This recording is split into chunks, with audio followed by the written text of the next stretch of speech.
before I get going, hey, everybody, how are you? Moms demand action. We're going to get action. Hey, you know what? His mom's watching, Tina. Tina, I don't know, I wish you were here. I could meet you, but they say, and they speak with a little bit of an accent in southern Delaware, talk at you like this, you know what I mean? You look at that fella and you say, you done good with that boy. Congratulations, Mom. Congratulations. Thank you, man. Please have a seat. Well, you know, I don't know whether you know this or not, because of the previous president, Jimmy Wilson. Jimmy, Williams, the only reason I'm standing here is you guys, not a joke, when I was running with Barack, things were slowing up a little bit, and I asked for help. You guys got in a bus, and you're the reason why I'm standing here. I was vice president then, and I'm president because of you guys.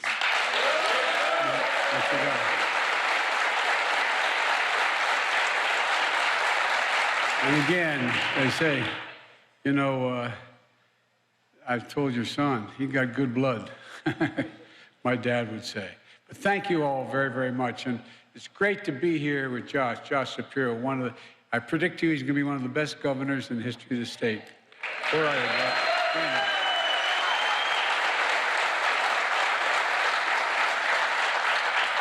That's in large part because he married up. And I want to thank Congressman Brendan Boyle for the passport to get in this district. Brendan, you've been a great friend from the time we've been together. Thank you, thank you, thank you. By the way, he now leads the Democratic part of the Budget Committee. He's the guy that is going to determine whether or not my budget gets passed. But, you know, while they couldn't be here, I want to thank Jim Kenney, who's a good friend, mayor of Philadelphia, and two great senators, great close friend, Bobby Casey and John Fetterman, who will continue to deliver for the people of Pennsylvania, I believe. John, if you can hear this at all, we're with you, pal. We're with you.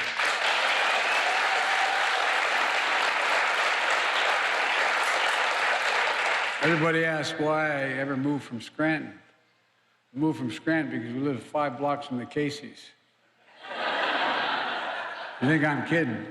And I knew as long as his dad was around, I'd never be able to be a senator or governor of Pennsylvania.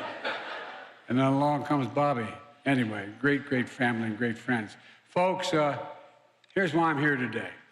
For too long, working people have been breaking their necks, but the economy's left them behind. Working people like you, while those at the top get away with everything and get everything. One of the reasons why I ran for president, and I mean this sincerely, you may remember when I announced, I said there were 3 reasons I was running. 1, to restore the soul of America, restore some decency and honor to the system.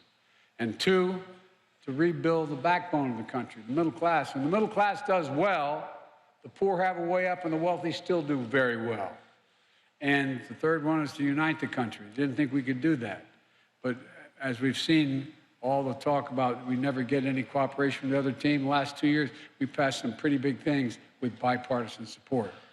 You know, I ran to grow the economy from the middle out and the bottom up and not the top down. And I know when I grew up, my dad's kitchen table, not a whole lot trickled down economics into my kitchen table for my dad. That's why I wanted to come here today and lay out the next part of my economic plan. My budget I'm sending to Congress today. And if I could hold for just a second, I want to be clear, and I'll be clear to the press as well. The fact is that the Speaker of the House he's a very conservative guy, and he has even more conservative group with him. But he and I met early on, and he said, what are we going to do about the budget? And I said, oh, let's make a deal. Let's meet. I said, I'm going to introduce my budget on the 9th of March. You introduce yours, and we'll sit down and we'll go line by line, and we'll go through it. We'll see what we can agree on and what we disagree on, and then fight it out in the Congress. So I want to make it clear, I'm ready to meet with the Speaker anytime, tomorrow, if he has his budget. Lay it down, tell me what you want to do, I'll show you what I want to do, see what we can agree on, what we don't agree on, let's see what we vote on. Now,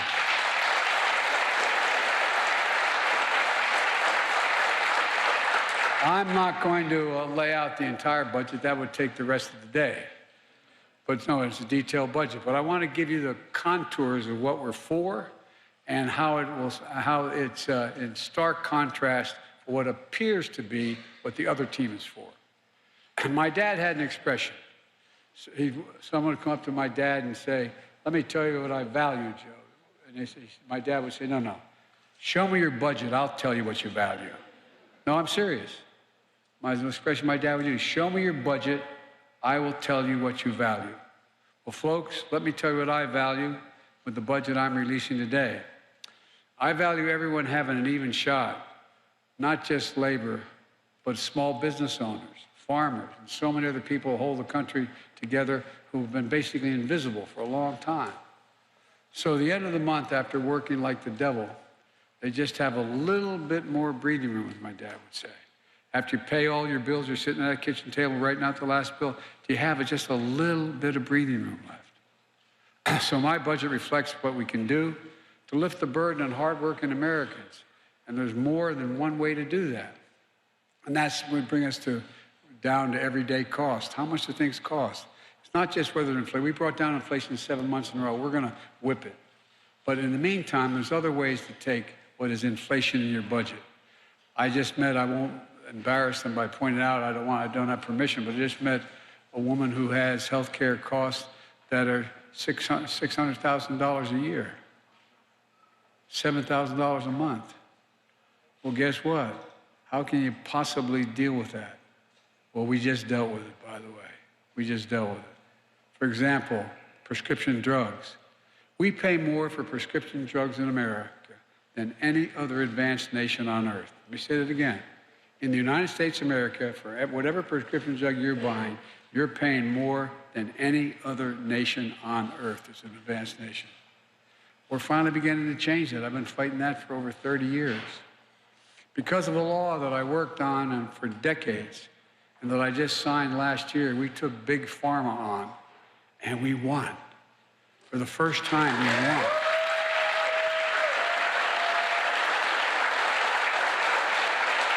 The other team didn't think that's a good idea. None of them voted for it. They think Big Pharma should be able to make extraordinary profits, exorbitant profits at the expense of the American people. And that's not hyperbole, that's a fact. Medicare finally has the power now to negotiate for lower drug prices. And by the way, they've been able to do that at the VA. At the VA, they're able to say, we're only going to pay X amount of dollars for this particular drug that, in fact, the veterans need. The only place that was exempt was Medicare. They couldn't do it for Medicare, but now they can. And it's going to lower prices for seniors. But here's the deal. Not only, for example, the woman I just mentioned, by the beginning of 2025, she'll not have to pay more than $2,000 a year total amount for drugs. $2,000.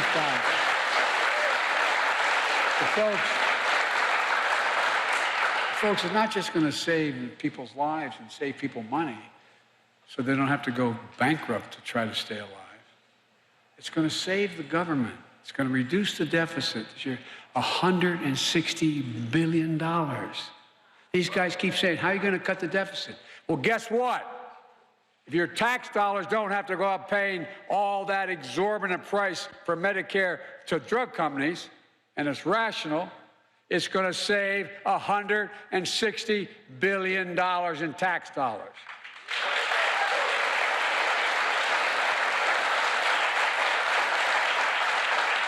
Millions of Americans have diabetes. They need insulin literally to stay alive. How many people know somebody who needs insulin for their diabetes? Raise your hand. Well, they're paying somewhere between $400 and $700 a month now, or were until last month. Well, guess what? That insulin was invented 100 years ago. Literally 100 years ago, okay? You know how much it cost to make that insulin? $10. You know how much it costs to make it and package it? $13.50. And charging the kind of money they charge? Well, guess what? Guess what? Now we've lowered the cost of the insulin to maximum $30 $35 a month.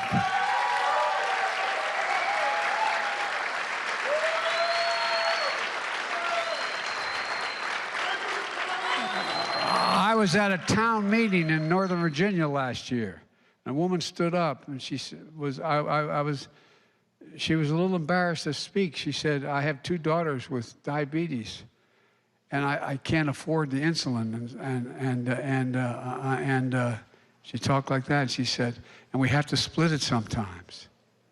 Can you imagine looking at your son or daughter and knowing you don't have the money to pay for the insulin to keep them alive and healthy? Not a joke. Talk about being deprived of your dignity. Well, not anymore. Seniors on Medicare don't have to pay more than $35 a month. And guess what? When not only I thought we should cut it for everybody to $35 a month. But my friends and other team knocked it out. I didn't have the votes. I lost by a couple votes. Well, guess what? Capping the cost for everybody at $35 a month, especially those 200,000 children with type 1 diabetes. Well, here's what happened.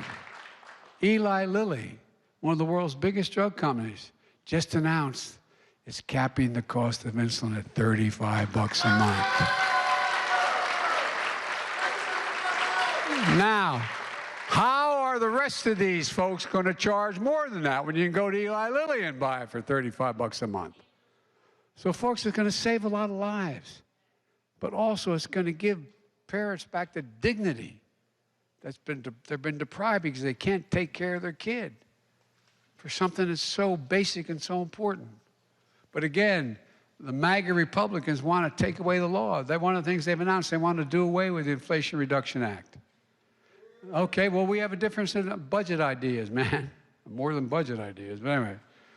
And by the way, how many people, maybe even some of you know people who stared at the ceiling last night wondering, God forbid, if I get pancreatic cancer, my wife gets breast cancer, something happens, what's going to happen? How are we going to pay the bills? I can tell a story, and my dad would probably be mad my telling him were he alive. We lived in a 3-bedroom split-level home. Nice, I mean, it was a nice home. We were a middle-class family with 4 kids and a grandpa. And the bed my headboard was against in the room with myself and my 2 brothers was against the wall my dad's was. My dad was really restless. You could hear it one night. He could hear the bed. And I asked my mom the next morning, what's wrong with Dad? She said, his company said no more health insurance. They weren't going to pay for it. Well, guess what? A lot of people are lying in bed at night wondering what they're going to do. They're going to have to sell the house? What do they have to do if one of them gets really sick? Well, thanks to the American Rescue Plan, which not one single Republican voted for, that I signed in the law as soon as I got to office, millions of Americans, or millions more have enrolled in the Affordable Care Act, saving an additional $800 a year for better coverage at better prices. My budget's going to make those savings permanent. We've passed them up till now, but they'll expire if I don't get them done again. My MAGA Republicans all voted to get rid of the Affordable Care Act. They voted to get rid of it over 50 times since Barack passed it. Over 50 times. Well, it is. I think it is shameful. Folks, no one can deny we have a climate crisis. So we've seen more land, for example. I've been in more helicopter rides these last 2 years, particularly from Arizona all the way up to Idaho, all the way in the West Coast. More forests have burned to the ground than the entire state of Maryland, the entire size of the state of Maryland. Look what's happening. The Colorado River has become a creek. You have all these environmental problems that are so profound, they're hard to deny. And people are seeing them now, along with extreme superstorms and droughts. That's why I took the most aggressive action ever in all of history in any country to take on the climate crisis by lowering your home energy bills, which MAGA Republicans voted against. We've now gotten to the point where it's cheaper to generate electricity from wind and solar than it is from coal and or fossil fuels. And I'm from Scranton. Okay, I'm not against coal per se. A lot of people made a living on that way. But we're providing incentives for folks to make the transition. So here's what we're doing. We're providing you with a tax credit and rebates if you're buying new energy-efficient appliances. Heat pumps, the new heat pumps, they can heat the whole damn house. No, I'm serious, not a joke. Well, if you need a heater and you need to buy one of those heat pumps, you get a tax credit for doing it. And water heaters, tax credit to weatherize your homes with better windows and doors. I gathered together leaders from American Auto Workers in the South Lawn of the White House, all American manufacturers. And it was 2 years, a year and a half, well, 2 summers ago.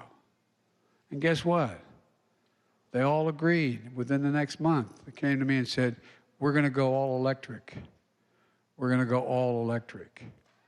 And that's going to save billions of gallons of gasoline burning into the air. It's not only going to save the environment, it's going to help create really good paying jobs. We're providing tax credits for folks who buy electric vehicles to encourage them to do it. We're still going to need combustion engines. We're going to still need oil for the next 10 to 15 years, because all of a sudden they're not all going to go away. But all this is going to lower energy costs for families on an average of $1,000 a year and create good paying union jobs.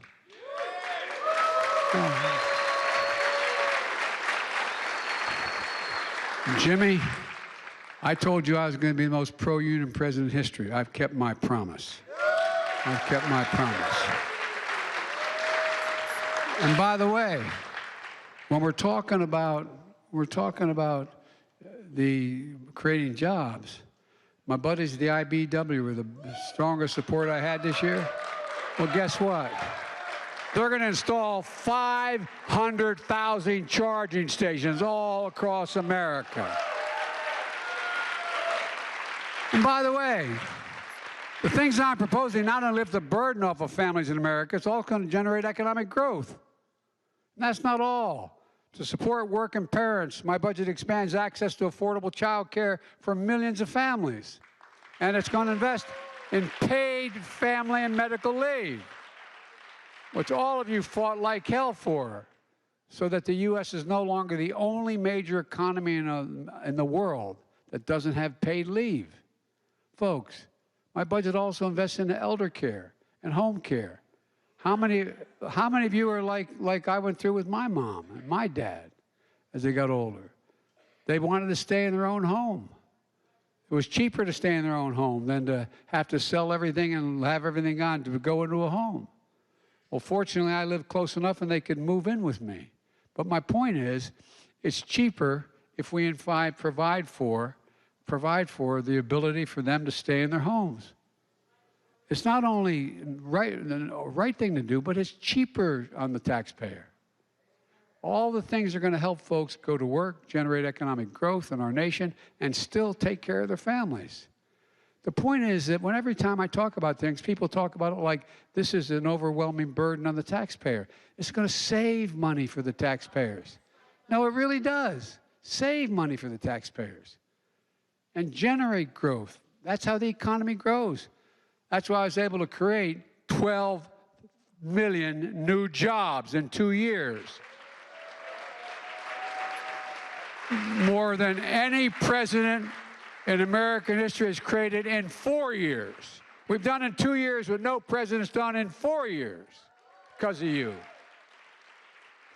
But the point is, it's good for everybody. We're not hurting anyone. My budget also restores the child tax credit.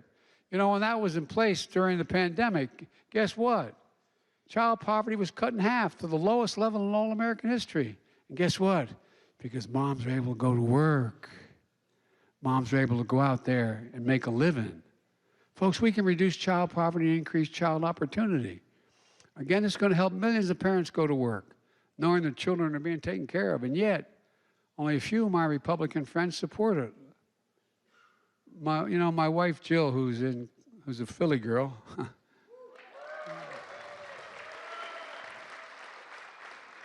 if I didn't root like hell for every Philadelphia team, I'd be sleeping alone. Oh, you think I'm kidding? Jimmy knows whoa. Anyway, she's in class today teaching. She has an expression she uses for real. He said, any country that out-educates us will outcompete us. Let me say it again. Any country that out-educates us will outcompete us. For decades, we were the only country in the world. We led the world economically. We were the only economy in the world that was moving that fast because we were the best educated public in the world. We started before any other country. Other had higher education, was more sophisticated, and a lot of private institutions. But everybody in America at the turn of the 20th century said that we could go to school for free for 12 years. It was a game changer. It was a game changer. But the rest of the world has caught up. We all know 12 years is not enough to succeed in the second quarter of the 21st century. Seriously, 12 years is not enough. If we want America to have the best educated workforce, we need to invest in preschool. I'm not talking about daycare, I'm talking about school. All the studies have recently shown, this is real. Think about it now. That, you've heard all these stories that if you come from a broken home or where mom or dad has a drug addiction or there's a real problem or, books in the house, etc., by the time a kid gets to first grade, they will have heard 1 million fewer words spoken. Not different words, just spoken. They're not included. Well, guess what? Studies that children go to preschool who go 3, 4, 5, 6 years, 3, 4, 5 years old, go to school, not daycare, they increase by nearly 50% the likelihood that they'll finish high school and go on to earn a 2 or 4 year degree no matter what their background is. Because guess what? Their brain's still developing. They're still developing. They're exposed to the same thing other kids are exposed to. They grow. We also know that many families struggle to afford college for their children. That's why we had these things called, and some of you may have used them, Pell Grants. For families earning less than $60,000 a year, they could get a Pell Grant to go to college, to help them pay for college. Well, the last 2 years, we've increased Pell Grants by $900, and my budget increases by another $820. It used to be if you went to the University of Penn State, or the University of Delaware where I went, state schools, the state paid a significant portion of the tuition. They're not anymore. They're not paying anymore. They're paying some, but not much, because they've cut paying for it. Well, guess what? Try paying for college, even at a state institution where you can commute. It's expensive as hell, especially if you're a couple kids in a family making less than 60 grand a year. So it matters a lot. It matters a lot. The more we educate people, the better chance they have. Doesn't mean everybody that's educated is going to succeed, but it's a significantly better opportunity. And the world's getting a hell of a lot more complicated. Getting a hell of a lot more complicated. So I've increased my budget. We increase it now, as I said, we're paying another $820 to help people from families with low incomes. Let's connect students' careers and opportunities starting in high school. We should provide for 2 years of community college. By the way, in school, when you're a sophomore, junior in high school, you should be able to take credits that allow you to qualify for college credit at a state university or at a community college. People are beginning to do that around the country. Some of the best training in America occurs there. Let's offer every American a path to a good career, whether they go to college or not. Like the path you started here, the first apprenticeship program in the nation in which students can graduate as a full-time journeyman with an associate's degree here.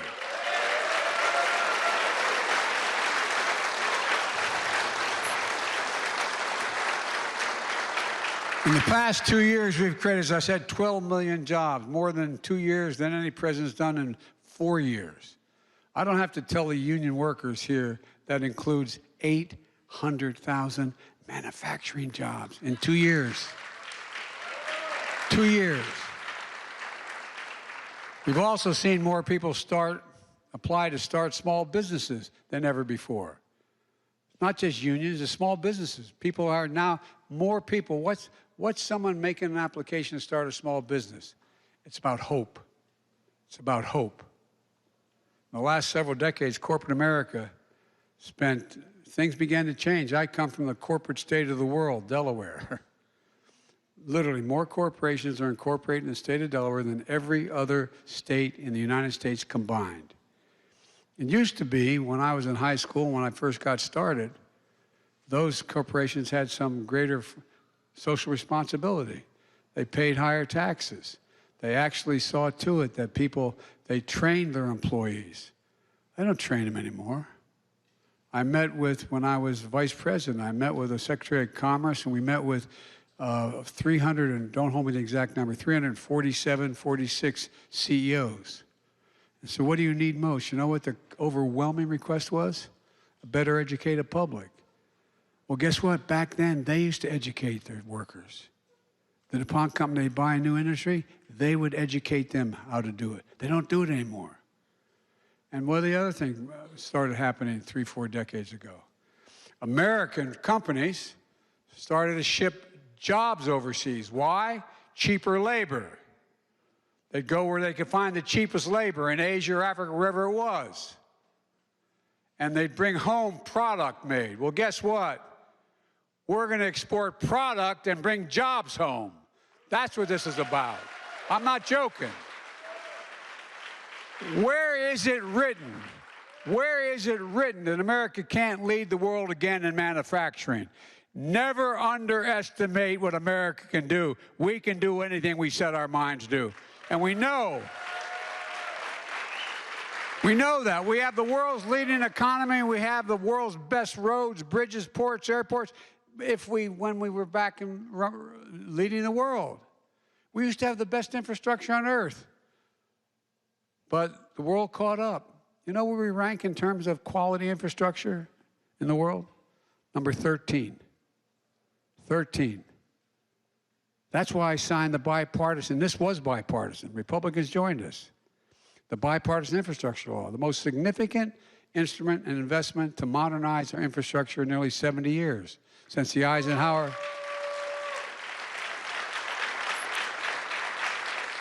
We and you are going to spend, we're going to spend $1.2 trillion over 10 years to rebuild the infrastructure of this country. How can you lead the world if you have second-rate ports, highways, drinking water, et cetera? Instead of Infrastructure Week, which became a punchline with the last guy, remember every year there's going to be Infrastructure Week? Well, we got Infrastructure Decade.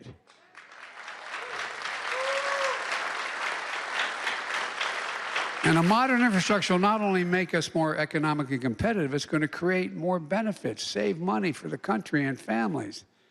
We're going to replace every lead pipe in the United States of America so children can drink water, 400,000 schools, 6 million. We're going to make sure that they're not drinking poison, for real. Every American. It's going to create thousands and thousands of jobs.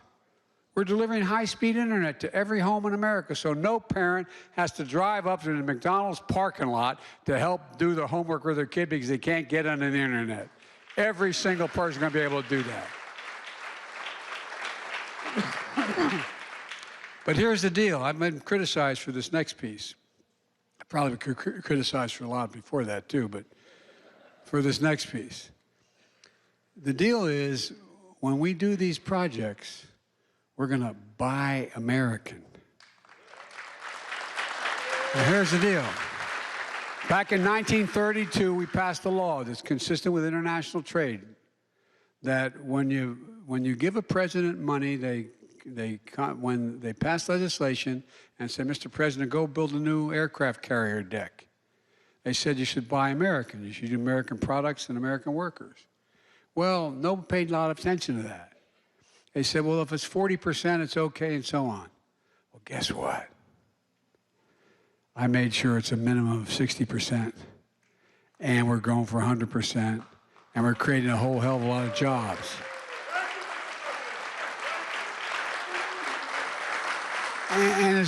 And it's not to hurt any other country. It's not. But think about it. You know, I wonder how many people talked about, quote, the supply chain before the pandemic. Everybody knows what the supply chain is now. Well, guess what? The reason why we stopped making cars for a while, they became so expensive, we lost the supply chain for computer chips. Because we didn't make it. We invented in America, we miniaturized them, we made them better, and guess what? They went all overseas, in Southeast Asia, other places. So when the pandemic hit them and they had to close down, we had no access to computer chips. You can't make an American automobile without those chips.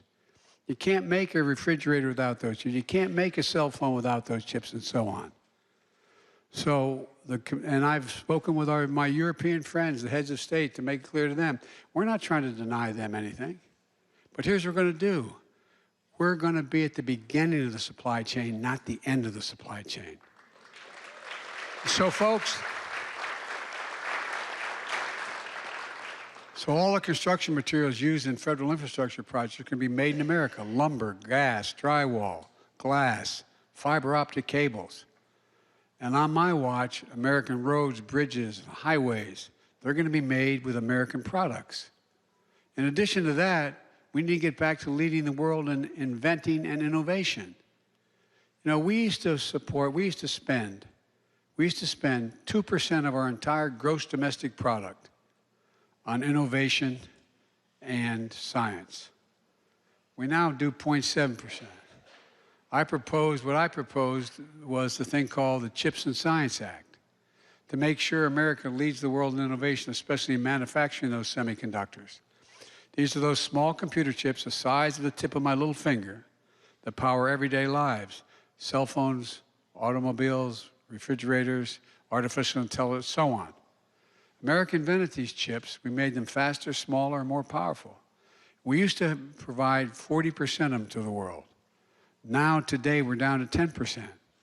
Today's automobiles need 3,000 of those chips.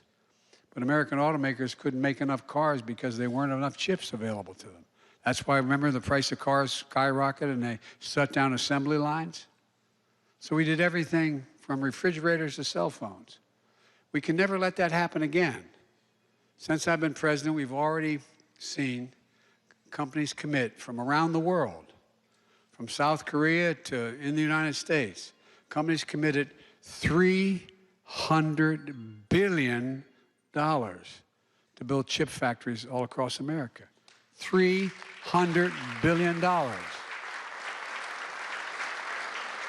From New York to Ohio to Arizona, in Ohio outside of Columbus, I've referred to as the Field of Dreams. Intel came to me and said they wanted to invest. They're going to invest $20 billion, it's already started, to build 2 chip fabs, they call them, factories. Well, guess what? It's going to create 12,000 jobs. Excuse me, yeah, I think it's 12,000 jobs. 7,000 of them are going to be construction jobs. And the rest are going to be jobs working in those factories. You know what's going to happen to those working in those factories? You don't need a college degree to work in those factories. The average salary is going to be $130,000 a year. So, folks, but my budget's about more than chips. It's about science as well. Like I said, we used to do 2% of our gross domestic product. We're doing research today. It's now less than, we're getting closer to 1%, but it's less than 1%. We used to rank #1 in the world in research and development. You know what we rank now? Number 9. China was number 8 a decade ago. Guess what? They're now number 2. Number 2. This new law on my budget will deliver funding to help us lead the world again. My budget also invests in critical issues that matter to families: increasing the supply of affordable housing, lower rental costs, and make it easier to buy a home, all of which will generate economic growth and prosperity. I said to my introducer, he said, I bought a small home and I worked on it. I said, guess what? That's how every middle-class family came to be. Why? Because you build equity in that home. And after 2 years, 5 years, 10 years, you may have $10,000, $20,000, $30,000 in equity. You can borrow against it to send a kid to school. You can borrow against it to do a lot of things. And so, folks, look, MAGA Republicans are calling for defunding the police departments and defunding the FBI now. That's a good one. I like that one. Well, guess what? And they refuse to provide funding that's going to keep communities safe and secure. We talk about crime. Well, it's outrageous. My budget invests in public safety. It includes funding for more training, more support for law enforcement, at a time when they expect to play many roles. We expect our cops to be social workers. We expect them to be psychologists, mental health counselors. You know, more cops are killed responding to domestic violence calls than anything else. Do you know that? Well, folks, I don't want to defund them. They need more help. We don't expect a cop to be everything from a psychologist to a counselor. These departments need more investment in this kind of help. And we're going to fund proven strategies for accountable and effective community policing so cops know the communities they serve. And the communities know them. We got to get cops back on the street. Back on the street in the communities they know.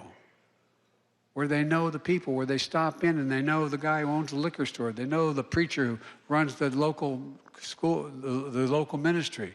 They know the person who runs the local grocery store. When we did that in the Biden crime bill, crime just plummeted because they know folks. I remember I was in Wilmington. My son used to be the Attorney General of the state of Delaware. And he'd have his folks go out and knock on the doors. And there was a lady who called who lived on 4th Street in an area that's kind of tough. She had rented one of these old Victorian homes, you know, the kind that have a outcropping on the corner of the... And she could hear the gangs below getting ready to do what they're going to do. But she's scared to death to call anybody because she knows if they found out it was her, they'd be back. So my son made sure the cops gave their phone numbers to the people in the neighborhood with a commitment they'd never say where they got the information. And guess what? Violent crime dropped because she could pick up the phone and call and say, they're outside. I can hear them. They're talking about this we're going to do.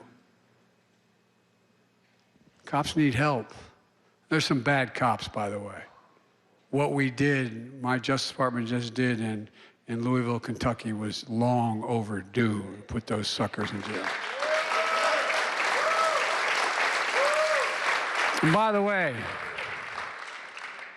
how many cops you know like bad cops? I don't know many. Not a joke. We're going to provide 100,000 more community policing officers nationwide and invest in tens of thousands of more school nurses and school counselors and mental health help. And going to save communities billions of dollars over time. Every community needs, especially in the wake of this pandemic. Let's be clear about another key point of my budget. I guarantee you, I will protect Social Security and Medicare without any change. Guaranteed. I won't allow them to be gutted or eliminated, as MAGA Republicans threaten to do. MAGA Republicans' proposal is not an answer. On Social Security, my budget will not cut benefits, and it will definitely won't sunset programs like some of my MAGA Republican friends want to do. It'll secure Medicare through 2050 and beyond, ensuring that the vital program keeps going strong for generations without cutting a single penny in benefits. And by the way, did you all happen to see any of the State of the Union address? Well, yeah, when those folks stand up there, liar, liar, Biden's a liar. That gentle lady from the state of Georgia, mountains there. Well, no, I didn't say it for that reason, but here's the deal. They said lie. I said, well, let me ask you, how many of you out there commit you won't cut Medicare or Social Security? And they all stood up and raised their hand and said, we won't do it. Well, guess what? They're all on camera. I'm counting on them keeping their word. But just in case they don't, I'm around. Anyway, now my budget's going to give working people a fighting chance. It's going to create good-paying jobs. And we can pay for these jobs by reducing the deficit 2 ways. Like, for example, cutting $160 billion in Medicare expenses is one. But we also have to ask the wealthiest and biggest corporations to begin to pay their fair share. and, and cutting subsidies for special interests. And by the way, in my first 2 years in office, his first 2 years, I brought down the deficit a record $1.7 trillion, more than any president has in American history, while doing all the rest of this stuff. Down. And the budget I'm introducing today is going to reduce the deficit by nearly $10 billion, or $3 billion, over $1 trillion over 10 years. Another big disagreement with my MAGA Republicans, and by the way, this ain't your father's Republican Party. There's a lot of really good Republicans. There really are. But they're afraid to step out of line because they'll get primaried and they'll lose elections. MAGA Republicans, you know, they don't want things that particularly are going to help working families like healthcare, education, public safety, which are going to raise costs on folks. Look, MAGA Republicans also refuse to raise a single penny in new taxes on the wealthiest people. So now let me ask you, I mean this sincerely, you don't have to if you feel self-conscious about it, but raise your hand. Anybody who thinks our present federal tax system is fair, raise your hand. No, I'm not joking. People making $400,000, you don't think it's fair. You know, we found that in the year 2020, when I got elected, 55 major corporations of the Fortune 500 companies paid zero in federal income tax on $40 billion in profit. So I insisted on a horrible thing to burden on them. I introduced legislation making sure that they had to pay a minimum of 15%. 15% corporation, just 15%. That's less than any of you pay. Well, guess what? We did those things to grow the economy, create jobs, and give working class folks a fighting chance. That paid for everything and still allowed me to reduce the deficit. Just begin to pay your fair share. That's why I'm fighting for another proposal. When I got elected, there were roughly, don't hold me to the exact number because it varies, around 650 billionaires in America. Now there's over 1,000. You know what the average tax they pay, federal tax? 3%. T-H-R-E-E, 3%. No billionaire should be paying a lower tax than somebody working as a school teacher or a firefighter or any of you in this room. So my plan is to make sure the corporations begin to pay their fair share. There used to be 35%. We cut it down to 21%. I think we should be paying 28%. There's going to be a real fight on that, but we should be paying more than 21%. Let me be clear, under my plan, and I made this commitment when I ran, and I haven't broken it yet, and I never will. No one making less than $400,000 will see a penny in federal taxes go up, not a single penny. Now, why did I do it $400,000? Because I doubt anybody here makes $400,000. I did it to make the case that I'm not going after anything remotely, even ordinary folks, because they're paying their share. We're also going to save billions of dollars on going after criminals who commit fraud. You know, a lot of people are saying to me that they don't like the idea I'm prepared to forgive up to $20,000 if you got a Pell Grant, or $10,000 for anybody who has a student loan during the recession. Well, guess what? We paid the so-called PPP program. We paid significant, I think it's $900 billion. I think, don't hold me that number, but it's well over 9 for anybody who had tough time with their business during the pandemic. So they could pay employees, they could do but guess what? You may remember, I was running for office at the time, but you all may remember it, that I had a big fight with the former president and maybe future president. Bless me, Father. Anyway, no, all kidding aside. And here's the deal. What happened was, the folks are really going after me for trying to, and by the way, 90% of all the debt forgiveness for student loans will go to, under my plan, 90% will go to families making under $75,000 a year, okay? 90%. But here's the deal. The PPP program forgave a lot more, and I'm not suggesting it shouldn't, but the big fight you may remember going on was, what happened was, our good friend, the former president, decided all the inspectors general, the guys who watch everything.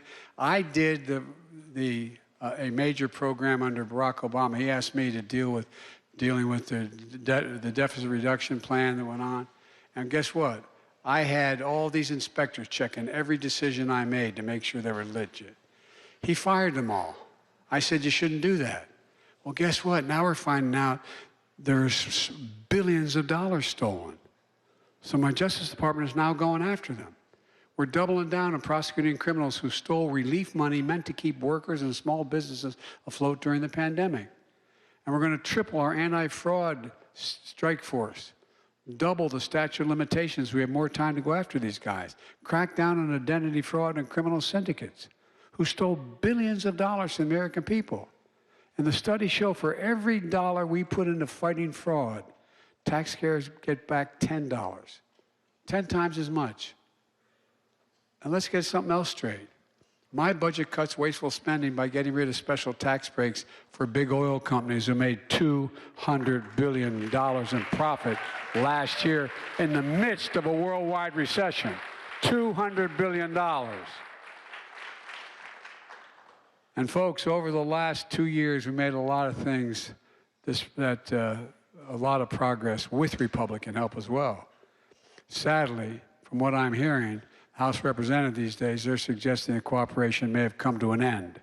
That's why I talk about the MAGA Republicans. This is not your father's Republican Party, as I said before. MAGA Republicans are threatening to default on the national debt. Keep talking about the national debt and the $1 trillion debt. It took 200 years to accumulate that debt. It's not recent debt. This is all the debt that's been accumulating interest on the debt for over 200 years. And by the way, President Trump, when he was president, in 4 years, he increased the national debt by 25%, just in 4 years. Remember that multi-billion-dollar tax break? Did you get any of it? Raise your hand if you got any of it. No, I'm serious. So, folks, 200 years to accumulate, and was added to that administration, 25% did it by themselves. I met with the new speaker, as I said, of the House on how we should proceed to settle our differences without jeopardizing the full faith and credit of the United States of America. We have never reneged on that debt. Now they're telling me if I don't do what they want, cut Social Security, whatever they propose, then they're going to renege on the debt. Every single major economic institution, conservative or liberal, says that will cause a massive recession,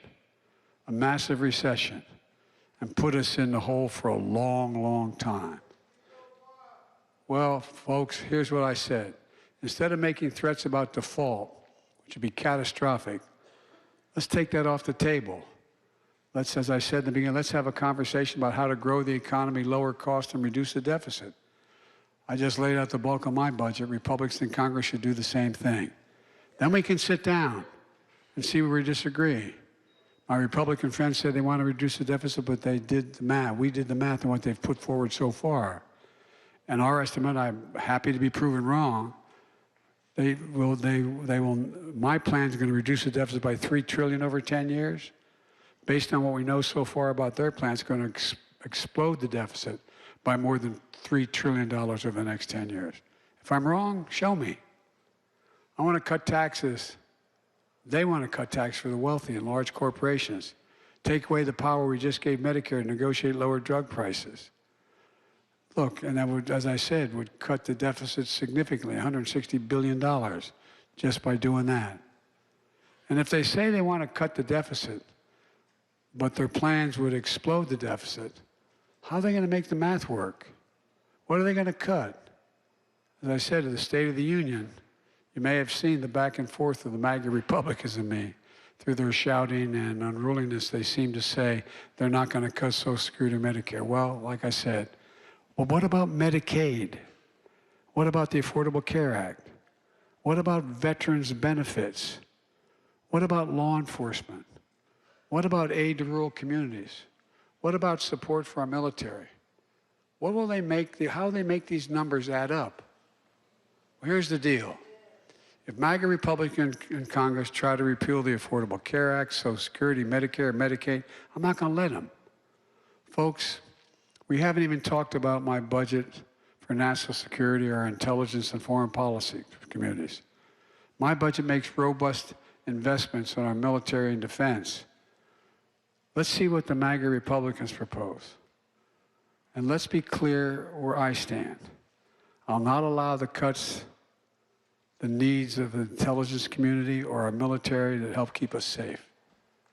We're the greatest fighting force in the history of the world, and I'll not let the Republicans diminish our capacity to cut the benefits to our servicemen or veterans and their families. So, I'm going on too long, and I apologize. Let me say this one more time. If MAGA Republicans are using the threat of default for the first time in history, they're risking America's health and security. It's dangerous. So let me close with this. My budget is about investing in America and all of America, including places and people and folks who've been forgotten. Amid the economic upheaval of the past 4 decades, too many people have been left behind or treated like they're invisible. Not anymore. I promise you, I see you. We've got work to do, but we made a lot of progress in the first 2 years. And families across the country are starting to breathe a little easier, but we got further to go. And I can honestly say, I have never been more optimistic about America's future than I am today. I mean that sincerely. As you can tell, I've only been around a few years, like 400. Folks, let me conclude by saying, we just have to remember who we are. We're the United States of America. There's nothing beyond our capacity. I mean it.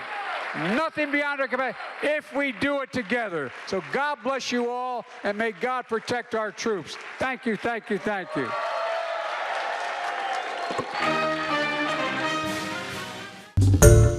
Hi everyone, George Stephanopoulos here. Thanks for checking out the ABC News YouTube channel. If you'd like to get more videos, show highlights, and watch live event coverage, click on the right over here to subscribe to our channel, and don't forget to download the ABC News app for breaking news alerts. Thanks for watching.